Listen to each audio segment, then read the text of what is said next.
848쪽 보면은 우리가 제일 많이 요새 힘들어하고 제일 많이 걸린 게 뭐냐면 이거 사행이에요.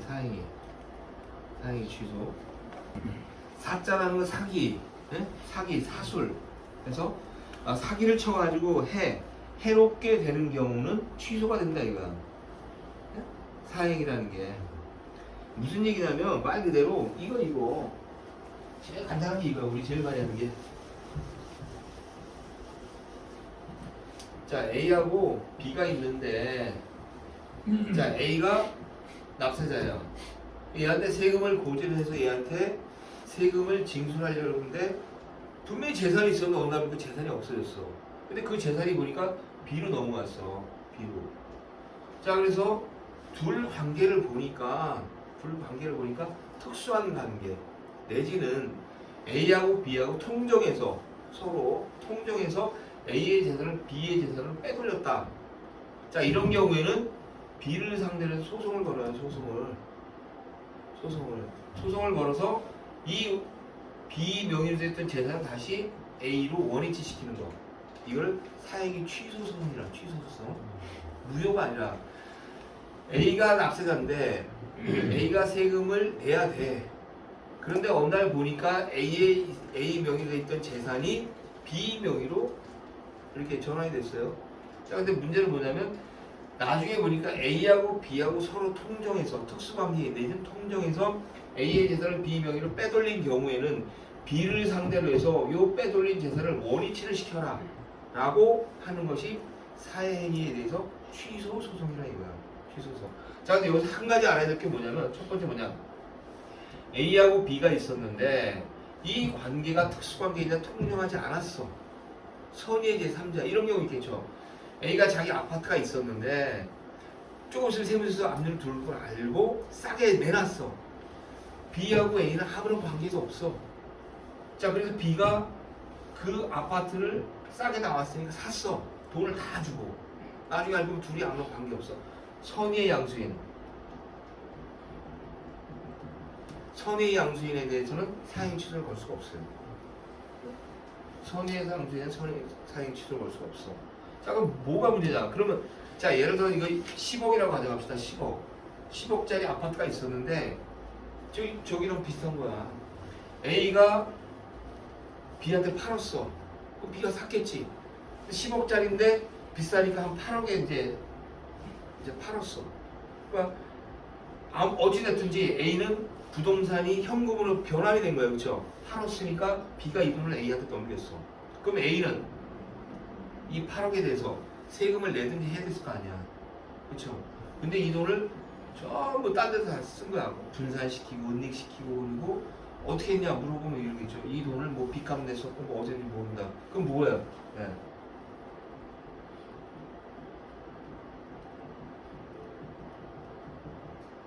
체납처분 면탈이 되는 거예요. 체납처분.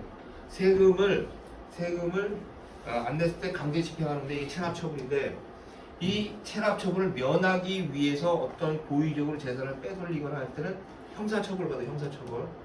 고발이 돼가지고. 그래서 A하고 B하고 관계에서 이렇게 됐을 때는 사행위 대상이 돼서 민사소송이 들어가요. 민사소송. 형사가 아니라 민사. 그런데 이렇게 해서 B가 그 매각된 걸 A한테 줬는데 A가 요 돈을 가지고 세금을 안 내고 또는 요 돈의 출처가 명확하지 않아. 그럼에도 불구하고 자기는 없다라고 만약 발뺌을 해. 이때는 체납처분 면탈죄가 적용이 돼가지고 이때는 형사 고발이 됩니다. 이때는 민사가 형사로 전환이 되는 거야. 형사처벌 받습니다 이거. 그래서 이런 경우가 굉장히 많이 나와. 굉장히 나와.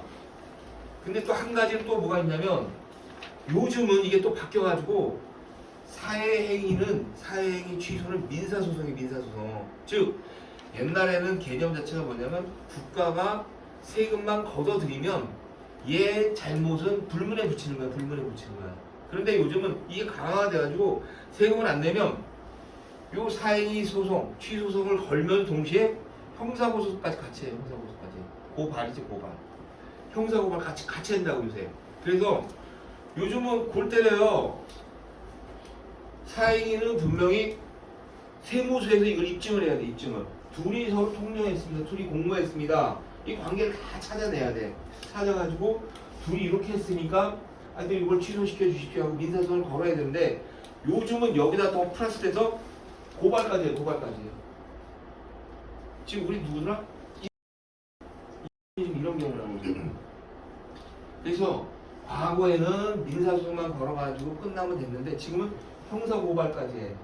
근데 형사고발하면 고발장 보면 그 내용이 이렇게 해서 이 사람들이 이렇게 통정해서 이렇게 해가지고 고의적으로 세금 안 내려고 했다라고 구구절절 써야 되는데 지금 그렇게 하진 않아. 대충 해서 그냥 둘이 통정했으니까 이건 사행 대상이다. 조세를 면탈하려고 한 그런 정황이 있다. 딱 들어가면 그때가 어떻게 되냐? 요 둘이 나는 그런 일이 없습니다 하고 스스로 입증을 해야 돼. 바뀌어버려 이제. 이게 더 힘들어지는 거야 이게. 그래서 지금 그래서 세금을 걷어들이려고 한다. 이때 사행위는 그렇다. 사행위는 제일 중요한 건 둘이 A하고 B 둘이 어떻게 통정했는 거를 입증해야 돼. 통정한 거를. 그 이걸 그래서 어떻게 하냐? 세무서에서 조사를 하죠. 조사과들이 조사를 해서 그 결과에 따라 처리하는 겁니다. 근데 규모가 크고 그러면 요즘은 지방청에서 옛날에 세무서에서 했는데 세무서에서 안 하고 지방청에서 하고 지방청 송무국 애들이 이걸 담당한다. 그 다음에 그 숨은재산 뭐 추적팀인가 뭐 해가지고 걔네들이 이거를 주로 하는데 아무튼 그래요. 그래서 사행위 개념을 알고 있어야 돼. 개념. 네?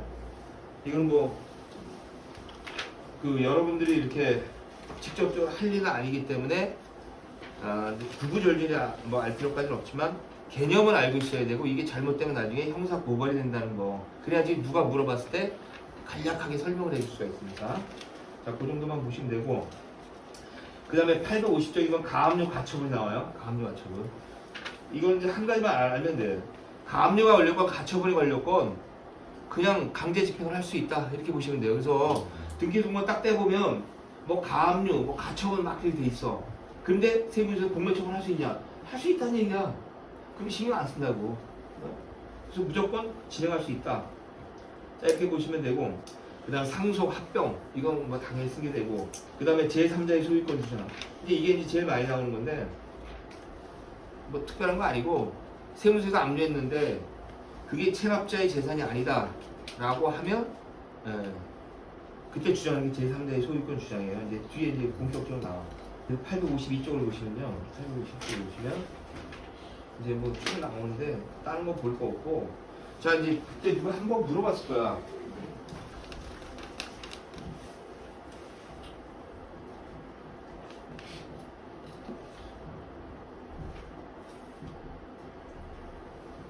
열거주의하고 포괄주의란 말이에요. 열거주의는 딱 법이 열거가 돼 있어. 요거는 하고 요거는 아니다. 그럼 그것만 정해면 되는 거야. 쉽게 얘기하면 뭐냐면 요거에 대해서만 세금을 매기겠다 하면 그거에 대해서만 세금을 매기겠다. 그게 안 나와 있으면 세금을 못 매긴다는 얘기예요. 대표적인 게 소득세법에 보면 그런 거 있어. 옛날에 운석 같은 게 떨어져가지고 그 주스면 뭐 하나가 뭐 로또라는데 몇십억씩 갖고 막 그랬었다고. 그럼 그걸 주웠어. 주워서 팔게 됐어. 몇십억에. 그럼 세금 매기냐? 못 매긴다는 얘기야. 왜? 법에 규정이 안 돼 있으니까. 운석을 팔았을 때는 어떤 소득으로 세금을 부과하겠다라는 규정이 있어야 되는데 없다는 얘기야. 그게 열거지. 근데 포괄주의라는 건 뭐냐? 필요 없어. 그냥 대충 봐서 이것이 그 사람에게 귀속됐는데 어떤 경제적 이익이 있어. 그럼 세금을 매기겠다. 하면 그게 준하면 다 과세하겠다는 게 포괄주의. 이 징수법은요 간단히 보시면 돼. 853쪽에 보시면 다 이거 하나만 적으면 돼. 세 번째 보시면 압류의 금지 또는 제한이 나왔어. 그쵸? 우리 맨날 보는 거야. 이게 뭐냐면 요것만 압류가 안 되고 나머지는 다 압류가 된다 이거야. 그럼 가끔 물어봐요. 뭐 이런 것도 압류돼요? 물어본다고. 된다는 얘기 여기 적용 없으면 무조건 압류된다는 얘기야. 그러니까 열거주의 개념에 나와 있는 건데 실질적으로 포괄주의라는 얘기야. 족이 나와 있는 것만 빼고 나머지는 다 압류 대상이라고 보시면 돼요. 압류 대상. 자, 근데 거기 보시면 자 1번에 보시면 봐봐. 체납자 또는 그와 생계를 같이 하는 가족의 생활에 없어서는 안 돼. 의복, 침구, 가구, 주방기구, 그 밖에 생활 필수도 별표. 이게 뭐야 이게? 가끔 가다가 이게 이제 국세는 안 나오는데 지방세 보면은 세무서 애들이 와가지고 수색한다 해가지고 막 딱지 붙이고 한다 그래. 이 국세하고 지방세 똑같아요 이거? 압류금지세서는 다 똑같아. 그럼 압류 대상이 되냐 이거야. 막 세탁기 TV에 다 붙여놓고 간대. 되냐고. 안 된다고 나와있잖아 여기 보면. 생활에 없어서는 안 될 의복, 침구, 가구, 주방기구, 그 밖에 생활 필수품. 아 세탁기는 생활 필수품이잖아. 냉장고도 그렇고. 고가고 그런 걸 따지지 말라는 얘기야. TV 같은 거는 TV 봐야 되지 정보를 하니까. TV, 냉장고, 세탁기, 압류 금지 품목이랑 압류 금지 품목. 그런데 세무서에서 왜 애들이 갖다 붙이냐면 우리가 민사에서 유체동산 가압류하는 경우가 있어. 유체동산. 근데 유체동산 같은 경우에는 이런 게 개념이 없어 이거. 그냥 갖다 붙일 수가 있어요. 그래서 그거 경매를 통해 가지고 매각을 한다고. 저기 민사에서는. 그런데 이 세법에서는 그거를 못하도록 법으로 규정이 돼 있어요. 그러니까 못해요. 압류를 못해 근본적으로. 그런데 걔네들이 와서 딱지를 막 붙이는 건 뭐냐면 일종의 협박이야. 강박. 이 사람으로 하여금 너 이거 갖다 팔 거야. 그럼 일단 붙이니까 창피하고 첫 번째. 두 번째 갖다 팔면 이거 어떡하지? 결국 뭐냐? 세금을 내라고 협박하는 그 수단으로 활용하는 거예요. 근데 이 자체가 뭐야? 불법이라는 얘기. 불법. 이거 굉장히 중요한 거예요. 지방세는 거의 대부분이 이거예요. 지방세는. 근데 뒤에 나오지만 수색을 들어왔다는 그 자체만으로도 시효 중단 사유가 있지만 거기다 이런 것까지 다 같이 압류를 갖다 붙여놓으면 사람 당하는 사람 입장에서 더 황당하지. 근데 뒤에 나오지만 이렇게 수색을 하게 되면 수색 조서, 그 다음에 수색을 했는데 가져갈 게 하나도 없어. 그럼 수색 조서라는 걸 작성하고 가져갈 게 있어. 압류할 게. 그러면 압류 조서라는 걸 작성한다고. 그럼 여기 뭐하나 이게 나와 있겠지. 압류 조서에. 그쵸? 이게 나와 있다고 다 적혀 있어. 그래가지고 그 납세자한테 서명을 다 받도록 돼 있다. 뭐뭐 압류하는 거. 근데 요거 달라면 안 준다? 저기 지방세 애들이? 안 줘. 왜 안 주겠어? 쥐들도 알거든 이거 자기들이 불법으로 압류한 거. 압류 조서에 보면 다 나와 있어. 냉장고, TV, 컴퓨터 뭐 다 있다고. 그럼 자체가 불법이잖아 이게 지금. 네? 걔네들 목록을 다 작성해서 가져가니까 안다고 애들이. 그런데도 그렇게 하는 이유는 뭐냐면 그렇게 해서 하여튼 세금을 하여튼 더 걷어들이려고. 근데 이 자체가 굉장히 잘못된 거거든요. 그러니까 여러분들이 알고 있으라는 게 뭐냐면 걔네들 특성이 그래. 특성이 수색을 나오는 자체만으로도 이미 시효는 연장이 되는 건데 그럼에도 불구하고 여기다 이렇게까지 딱지를 붙이는 이유는 뭐냐면 그렇게 협박을 해서 세금을 걷어들이려고 하면서 불법인 줄 알면서 불법을 애들이 자행을 하는 거야. 그럼 여러분들 어떻게 되겠어요? 그럼 납세자한테 설명해 줘야 될 거 아니야. 그거는 불법입니다. 왜? 국세징수법에 보면은 41조에 이렇게 나와 있습니다. 그래서 요런 거는 국세징수법이나 뭐 지방세 똑같은데 열거주의, 포괄주의 설명을 해주고 요걸 제외하면 나머지 전부 압류할 수가 있는데 요걸 압류를 할 수 없도록 법에 규정이 되어 있습니다. 그럼에도 불구하고 압류했다면 그 자체가 위법한 겁니다. 그런데 얘들이 왜 하느냐? 이렇게 해서 일종의 좀 납세자로 하여금 협박, 강박 해가지고 세금을 징수하려는 방법으로 활용하는 거다. 그렇다 하더라도 불법적인 방법으로 적용한 건 잘못된 거 아닙니까? 라고 납세자를 설명을 해줘야 될 거예요. 그렇죠? 이거 굉장히 중요한 거예요. 그래서 이건 꼭 알아야 되고 그 다음에 이제 854쪽에 보시면 우리 제일 많이 하는 거 소액금융자산. 소액금융자산. 자, 예금은 185만원. 그 다음에 보험금은 150만원. 자, 그런데 이게 이제 간혹 가다는데 이거 가지고서 문제를 삼는 애들이 있어요. 보험금을 압류했다 이거야. 보험금을 압류했는데 보험금이 나오면 두 가지가 있잖아요. 여기 보시면 자, 보험금에 보시면 854에 18 동글뱅이 18에 기억에 보시면 뭐라고 하냐면 진료비, 치료비, 수술비 해서 장애인을 실제 지출되는 보험금, 그 다음에 치료비, 장애인은 보험금 중 이렇게 쭉 두 개가 나와 있어요. 그쵸? 응? 자, 근데 간혹 가다가 이런 애들이 있어. 우리 맨날 해지환급금만 갖고 따지는데 어디 보험을 안 냈다 이거야. 그럼 우리는 해지환급금만 갖고 따지는데 얘네들은 뭐라고 했냐면 이 사람이 나중에 장래에 어디 다쳤다고 가정하면 보험금이 나오지 않냐. 보험금. 그럼 보험금 뭐라고 했어? 여기 보시면 진료비, 치료비, 수술비 이거를 해서 실제 지출된 비용을 초과되는 건 압류가 되는 거고 사망신분 보험금은 1,000만 원이고 요거에 대해서 압류 효력이 있기 때문에 자기는 압류의 효력이 있다는 식으로 주장을 해. 뭐냐면 해지환급금은 100만 원이야. 100만 원이지만 해지환급금은 100만 원이지만 다른 보험금이 또 나올 수가 있지 않냐 이거야. 암 걸리면 뭐 5천만 원 나오고 1억 나오고 그렇지 않냐 이거야. 그러면 거기서 직접 치료를 위해 들어가는 비용이 있으면 그걸 제외한 나머지는 압류 효력이 있다는 식으로 주장하는 데 있어요. 가끔 있어. 그럼 뭐라고 얘기해야 되냐 이거야. 그러니까 자기들은 압류 못 풀어준다, 자기들은 정당하다라고 주장하는 애들이 있어. 얘기하다 보면. 그러면 이건 어떻게 대응을 해야 될까? 이거야. 이해돼? 내 질문? 응. 우리 해지환급금만 딱 해서 해지환급 185만 원에 그 150만 원 미달하면 압류가 무효인데 해지환급금 100만 원이다. 그러니까 이건 무효 아니냐? 그러니까 무효로 처리해 줘라 라고 했더니 담당자가 뭐라 하냐면 해지환급금은 100만 원이니까 네 얘기가 맞아. 그런데 이 사람 보험 약관을 보니까 암이 걸리면 뭐 1억이 나오고 2억이 나오고 그렇게 돼 있더라. 그러면 이 사람이 아직 안 됐으니까 그 금액에서 얼마가 지출될지 모르지 않냐.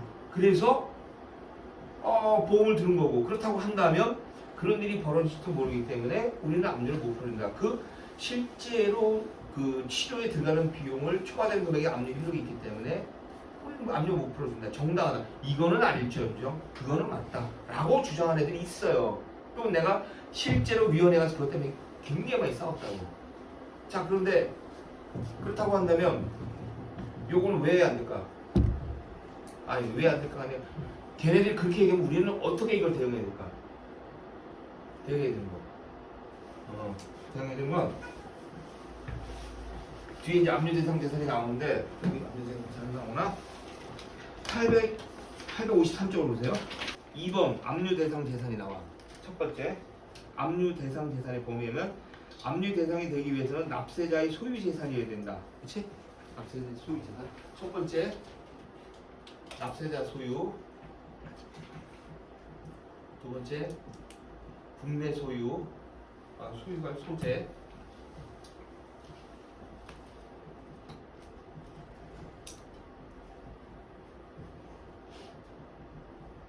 처분 가능성.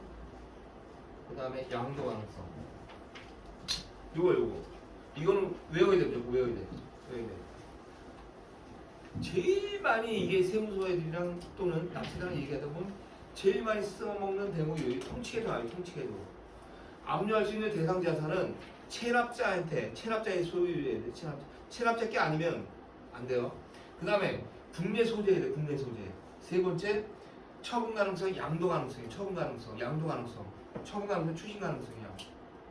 이거 술술술 나와야 돼. 그래서 우리 맨날 청구서 쓸 때 맨날 뭐라고 하냐면 부존재하는 피압류 채권이라고 그래요. 부존재. 없다 이거야. 체납자 소유가 아니란 얘기예요. 또는 옛날에는 체납자 거였는데 지금은 체납자 게 아니란 얘기야. 없다 이거야. 국내 소재하지 않아. 이게 굉장히 중요한 거라고. 그래서 하여튼 얘기 나올 때 항상 하는 얘기 뭐냐. 압류 대상 재산이 되기 위해서 기본적으로 체납자 소유가 아니면 다른 사람 거면 압류를 못 한다는 얘기고, 그 다음에 국내 소재, 그 다음에 처분 가능성, 양도 가능성. 이건 뭐냐면 확정이 돼 있어야 되는 얘기예요. 확정. 즉 이 재산을 만약에 매각을 하거나 추심할 때 얼마를 우리가 세무서에서 얼마를 가져올 수 있는가를 알고 있어야 된다는 얘기예요. 쉽게 얘기해서 예금 압류했어. 봤더니 274만 원 나와. 딱 나왔어요. 확정됐잖아. 거기서 185만 원 뺀 거 추심할 수 있는 금액이 확정이 됐다는 얘기예요. 그렇죠? 부동산 모르면 어떻게? 감정하잖아. 감정하면 대충 얼마가 나와. 매각하면 얼마 나와요. 분배하면 추심 가능한 금액이 얼마나 나와. 골동품 평가하면 나와 다. 자, 근데 문제는 뭐냐? 보험은 모른다는 얘기야. 아니 사망을 할지 암에 걸릴지 교통사고가 어떻게 알아? 이 사안에 따라 달라지고. 다시 말해서 뭐야? 확정이 안 됐다니. 확정이 얼마인지 몰라. 그러니까 뭐야? 처분 가능, 즉 추심 가능성이 없다는 얘기예요. 아니 금액을 알아야지 이걸 팔든지 추심하든지 결정할 거 아니야. 근데 해지환급금은 확정이 돼 있잖아. 현재 시점에 해지환급금이 얼마 나오는지 딱 나오는데, 그냥 보험금은 맥시멈으로 1억 받는다, 2억 받는다, 5천만 원 받는다는 나와 있지만 내가 받아야 될 금액은 그 중에서 다 받을지 3분의 2만 받을지 모르잖아. 확정이 안 됐다는 얘기야. 확정이 안 됐으니까 추심할 수 있는 금액이 확정이 안 됐다는 얘기고, 이게 결국은 뭐야? 이건 압류할 수가 없다는 얘기지. 그러니까 혹시라도 보험하고 관련해서 애들이 그런 얘기 나온다고. 분명히 그런 거 나와요. 이랬을 때, 야, 이거는 어떻게 설명할 거예요? 라고 물어봤을 때, 그거는 확정이 안 됐기 때문에, 압류 대상이 포함이 되지 않는다. 국세징수법 기본 통칙에 보면 압류할 수 있는 대상 자산은 납세자의 재산이고 분배 소지에 대해서 양도 가능성 또는 추심 가능성 그리고 처분 가능성 그리고 양도 가능성 이걸 전제로 한다 이거. 그럼 추심을 하려면 얼마인지는 확정이 돼 있어야지 추심을 하는데 확정이 안 돼 있으면 어떻게 추심을 합니까? 그게 조건부란 얘기야. 조건부 채권. 그래서 법대로 따져보면은 확정이 되지 않은 거는 압류할 수 없고 추심도 못하기 때문에 그래서 요거에 대해서는 제외되고 일정한큼만 기준으로 판단하는 겁니다. 그래서 요거는 실제로 나왔어 보험금이. 그때는 얘기가 다르죠. 안 나왔을 때는 이 기준을 따는 거고 나왔다고 한다면 그거는 압류가 되는 거야. 그때는 네? 그 기준으로 판단해야 돼요. 이거 굉장히 중요한 겁니다. 그 다음에 뭐 한번 보시면 되고 그 다음에 855쪽에 보면 수색하고 나와. 자 이거는 간단하게 얘기해서 아까도 얘기했지만 수색 그 집에 재산인지 없는지 이제 붙여놓는 수색했는데 아무것도 없어. 그럼 수색 조서를 작성하고 압류할 게 있어. 그 압류 조서를 작성하는 거예요. 자 근데 여기 보시면 자 3번에 보시면 수색조서 또는 압류조서 작성 교부에서 수색조서는 세무공무원 수색을 할 때는 압류할 재산 없는 경우 작성해서 여기 보시면 체납자 또는 참여자에게 내줘야 된다. 그렇죠? 뭐 이게 무슨 얘기냐면 그 수색하고 압류할 때는 그 집에 누군가가 있어야 된다는 얘기야. 내가 없는데 우리 집에 와서 다른 사람 참여해가지고 막 수색하고 그러면 불법이란 얘기야. 불법.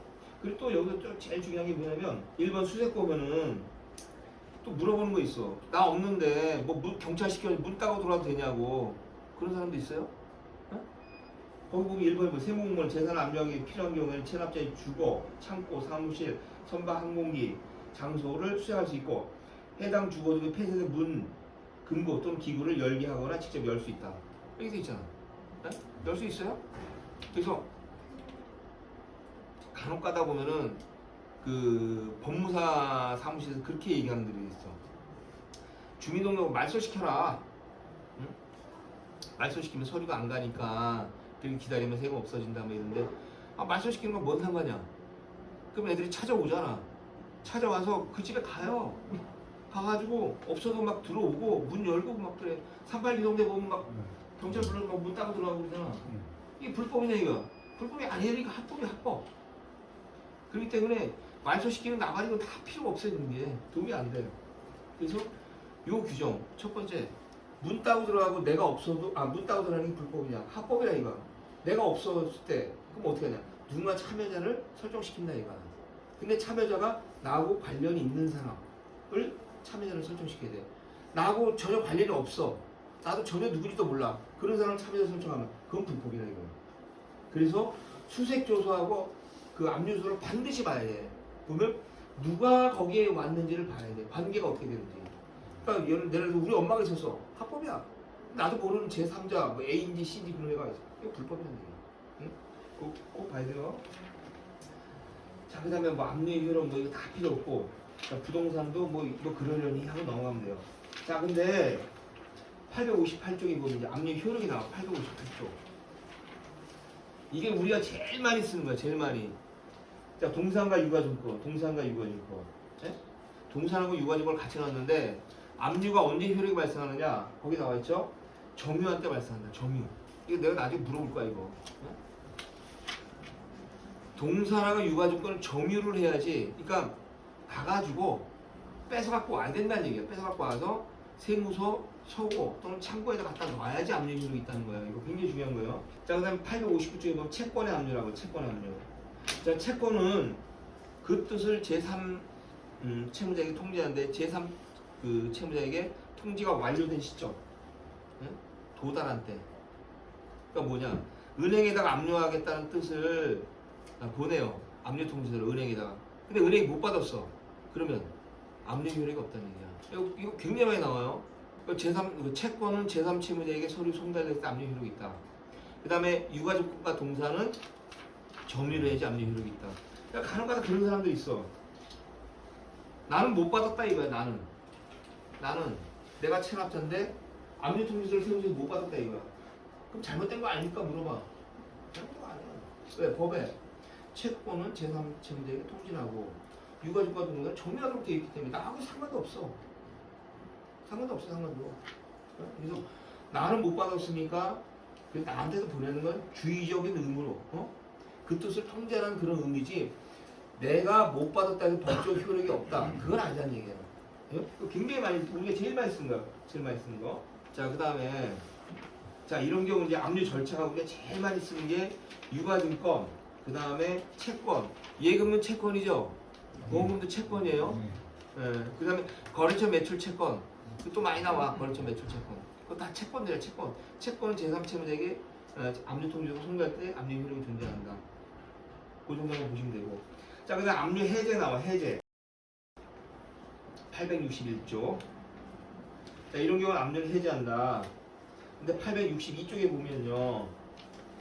862쪽에 보면 자, 똥벌배기 4번에 뭐라고 하냐면 총 재산의 추산 가액이 강제 징수비를 징수하면 남을 여지가 없어 강제 징수를 종료할 필요가 있는 경우 이렇게 나와 있어요. 그렇죠? 이게 뭐냐면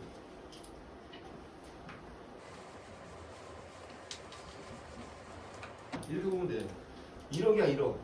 저 부동산 토지인데 토지를 압류했는데 평가액이 1억이야. 근데 여기 보니까 근저당이 있고 그 다음에 뭐 각종 뭐 가압류가 걸려 있고 이렇게 돼 있어요.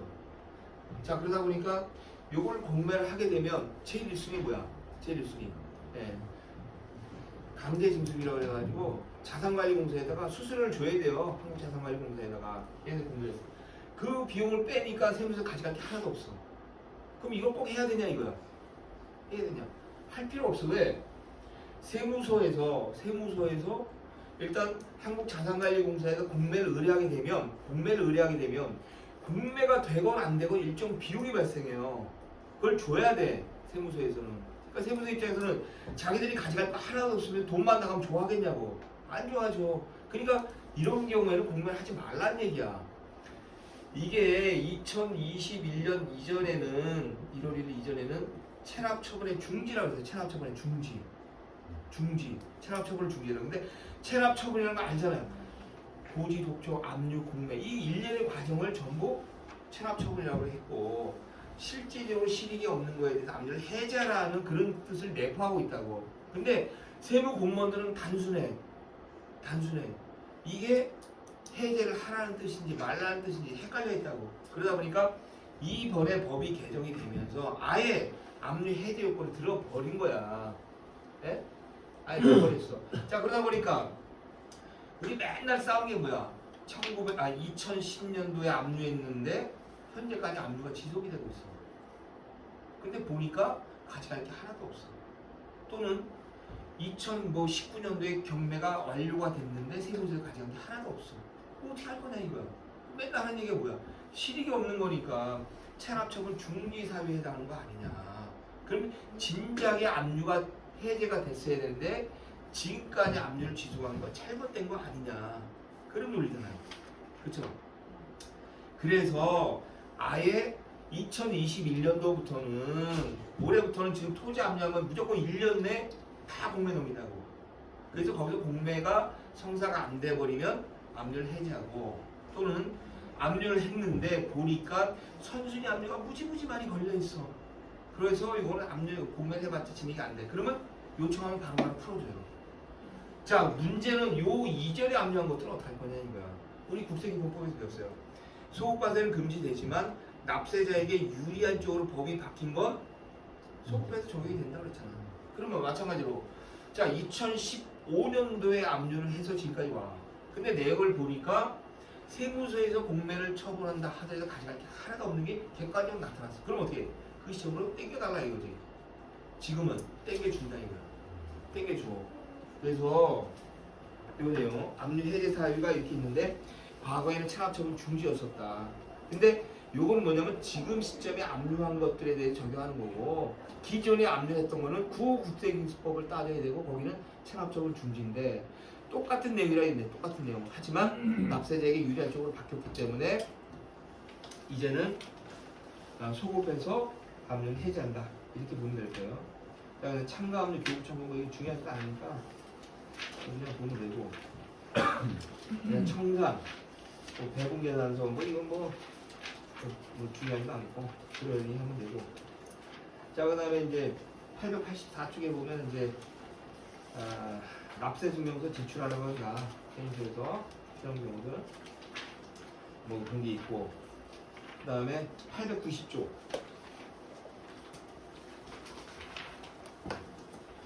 자, 이게 이제 우리가 이제 실무에서 제일 많이 또 보는 것 중에 하나요. 거기 보시면 출국금지가 나와요. 출국금지. 자, 출국금지는 일단 첫 번째, 국세청장은 5천만 원 이상 국세를 5천만 원 이상이요. 5천만 원. 지방세는 3천만 원. 국세는 5천, 지방세는 3천. 자, 이거를 체납했어. 그런데 다음 어간에 해당하는 사람으로서 자, 이런 경우에는 출국금지를 요청해야 한다. 자, 이거 굉장히 중요한 거예요. 이렇게 대상이 되는 사람 무조건 출국금지 대상에 된다는 게 아니라 이걸 법무부 장관이 요청하는 거예요. 요청하면 법무부 장관이 그거에 대해 이의를 제기하지 않으면 확정한다는 얘기예요. 네? 자, 거기 보면 내용이 나와. 1, 2, 3, 4, 5, 6 이거 나오죠? 이거 외워야 돼.